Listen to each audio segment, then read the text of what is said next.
Welcome to the Rusted Garden Homestead. Today's video is all about trellising. It's the middle of July, so the trellises are now covered in different plants. So I wanted to show you what you can grow on the trellises also. And I also like doing a trellising video early spring so you can kind of get ideas and get your garden kind of planted up. But maybe now you want to see what grows on them, and maybe in the fall you'll be putting in some of these designs. So let's start in this area. I just added these metal raised beds, and I'm using a ladder from a thrift store to trellis cucumbers up on both sides. Now, I said thrift store, meant a garage sale. So if you go to yard sales in different places, sometimes you can find these for $10, $15, $20. They make wonderful trellises, heavy duty, and you can even like rest a melon or something on there if you're growing bigger crops. Of course, you have to secure them a little bit, but they're very, very functional. Coming over here, this is wire mesh.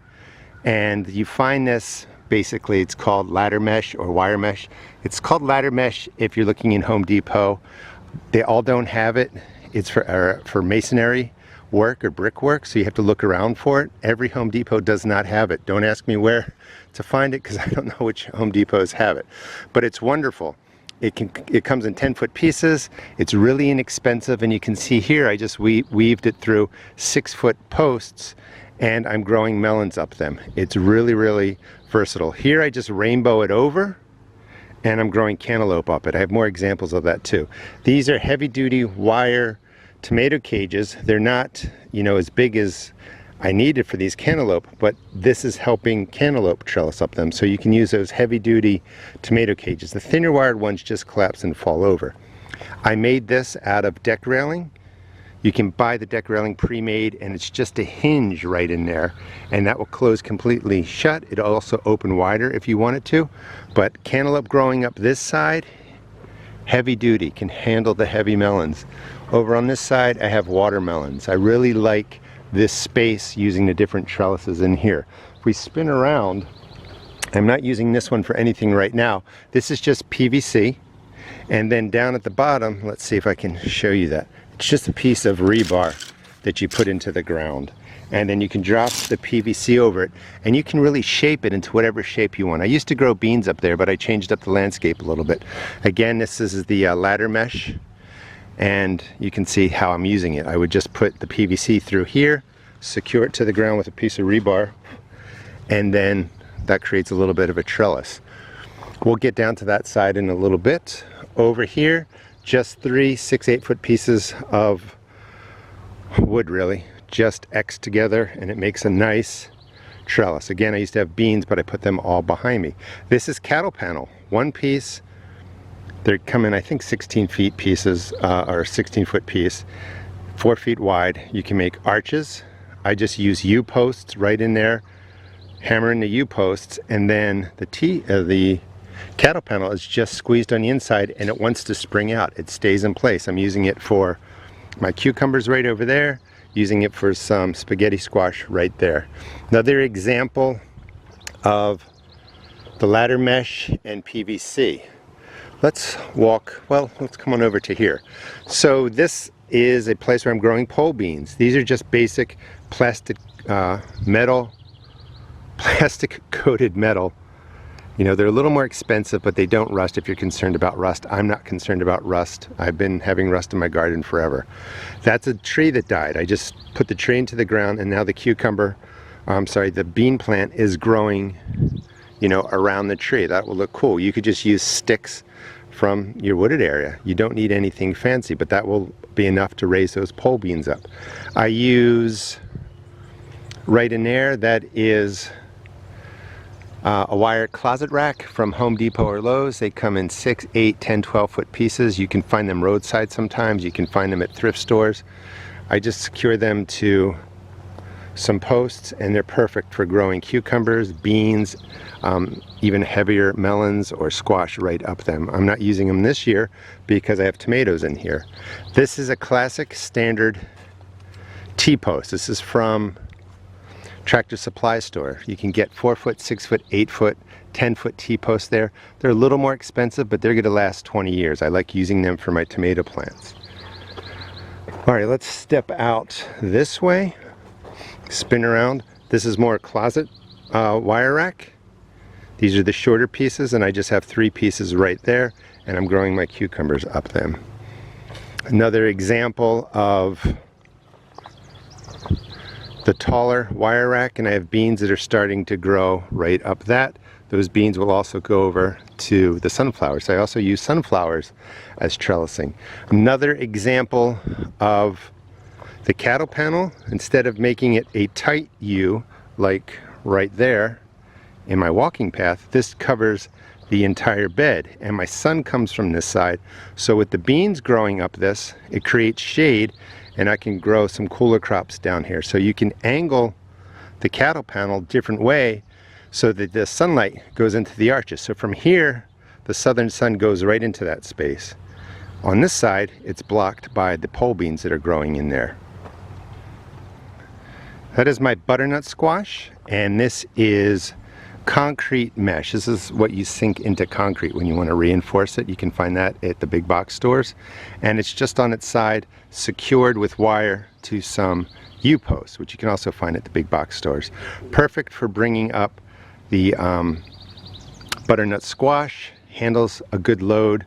You do want to make sure that if you're putting something heavy on there, maybe you put in a third U-post right in the middle. I have a fence over here, which is, again, obviously a good trellis, but that helps secure the weight of the butternut squash. But if you're growing something massive up here, instead of 1, 2 U-posts, you want to put a third one down the middle and really secure it. And they just hammer right into the ground. This is basic fencing with the same principle. That's better for something that doesn't get so large. The acorn squash trellis up it just a little bit, but they won't take that over. If we spin around this way, more examples of the ladder mesh for masonry work, I guess I should say. It just easily bends and you just push it right into the ground. I like this. This is going to be for watermelon. Another example. In here is another piece of the concrete mesh, and that's just put around the bottom of this raised bed.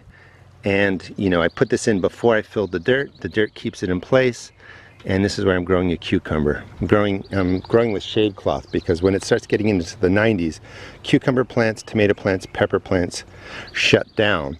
So if you're interested in using shade cloth to maintain production in your warm weather crops, I will put this video in a video description. More T-posts. Here are the heavy duty cages that I was talking about. These are just nice and solid, and you can make all kinds of different things with them, because you could even stack them taller like this and make a cylinder. You just pull the prongs on the outside and they will just stop right there. So you end up with a nice 6-foot circular cage for growing different plants up. Another example of the concrete mesh being used. As we come outside, I've joined 2 pieces of the ladder mesh together, and I know that it's hard to find. This is for beans, and just secure it with some wooden stakes. Inside here, this is a 10-foot piece curled over, providing support right in the middle, which you can see the deer have been eating it because it's outside of my garden, or outside of my garden fence. But it works really well to maintain that. Couple examples of, this is a T-post, in case you're not sure what it is. It's more of a T shape, and it's really heavy, but they're just awesome. And that's the side that goes into the ground right down there. This is a smaller T-post right there, and this is a U-post. They're a little more flimsy, but they're effective, and it's in the shape of a U. You find these usually at the big box stores. These you have to go to a specialty place like a farm store. All right, coming in this way, I like this basic setup. This was more of an accident. This is old fencing. It's heavy duty, used on a farm. I volunteer at Freetown Farm, and they have a lot of this laying around. It's a nice cylinder. The tomato seeded itself in there. This is just a great way to grow different plants. You can see some of the deer. I have bigger deer in here so they can reach their head in. They're chewing what's coming on the outside, but they could not get inside here. Squares are big enough that I can get my hand in, I can tend, I can manage, I can harvest. So if you were in a place with deer pressure, you could actually make something like this. And I recommend not just 1 coil around, but 2 to 3 coils, and it just sits there. You can secure it to the bottom if you want, if you needed to put a stake in there, but the animals can't get to it. You're giving up what's coming through there, but you're going to get plenty of production inside of there. So it's functional for a trellis. I've grown melons up this before last year. Actually, they were pumpkins. It worked really well.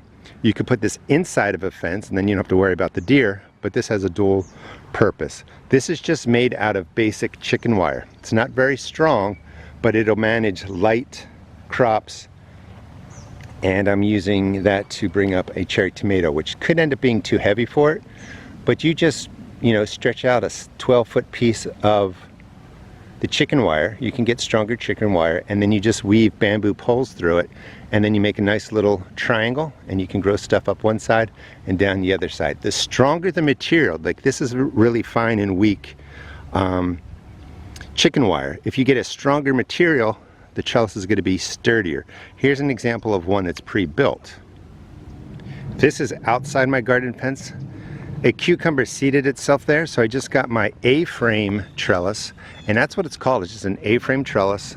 I bought it at a local hardware store. There was no labeling on it, no packaging, so I can't direct you to it. But it is solid. I mean, this is nice. There's prongs in the bottom. They go right into the ground. You can change the spacing. They collapse for easy storage. But the cucumber plant, before it got chewed down, was really using this well. The leaves were out here, you know. I'm still getting production out of here. But this basic A-frame is really nice, and you could do like one right here, and then you could put another one right here, and you could even do a third one, and you can kind of just roll squash plant, cucumber plants, or other vining crops up and down them. And you could even, in theory, plant underneath them if you wanted to do some crops that prefer cooler weather or some shade. Okay, let's go back into the garden. Today is a pruning and spraying day. That's what you see all over the ground. So again, the cattle panel arch, one piece, and I'm pretty sure it's 16 feet, close to that.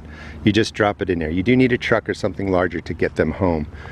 Example of the A-frame right there. Nothing's growing on there now.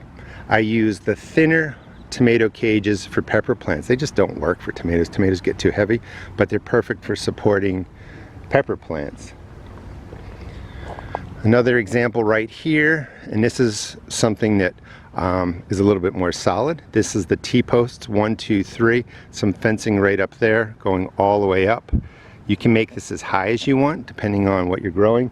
And this is a late planted, I think sunray cherry tomato. So that's going to grow up this entire side here. More examples of the T-posts that I'm using for tomatoes. This is a little bit of kind of a weave design. So it's one heavy duty 8-foot metal T-post, a foot or two is in the ground, and it's about 6 feet. One on that side, some other smaller posts in the middle, but I use wire, and I just kind of string the wire across 1, 2, 3, 4, 5, 6, 7, 8. This would be fine for beans. Could even get away using cucumbers, but I'm just weaving the tomatoes through here to kind of make a tomato hedge, and it's working really, really well. I like this design. This is 2 pieces of cattle panel, one on this side, one on the other side. It makes an 8-foot tunnel, and I'm growing cherry tomatoes up this side. Over here are blackberries that seeded themselves, so I'm using it to weave blackberries up there. That was really effective. I got tons of production out of the blackberries. But that's one way to use the cattle panel. Over here I have an arch in some raised beds. You look right in there on that side and that side.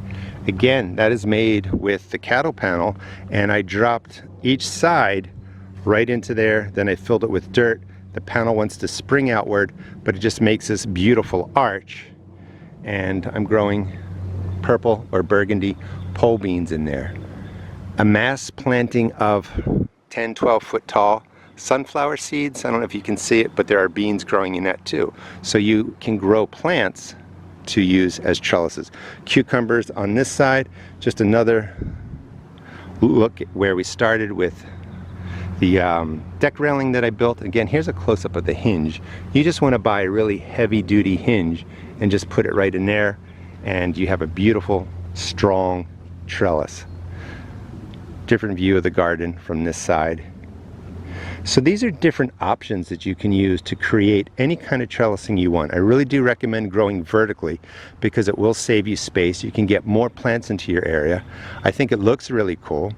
And use the cattle panel, make tunnels. You can grow up the sides, and then you have a nice space to walk through, good for the mind, good for the soul, good for just being out here in the morning, watching the insects, the bees, the birds, all that kind of nature kind of buzzing around here. Thanks so much for watching. Hope this gives you some confidence to try out different types of trellising in your vegetable garden. Thanks for watching.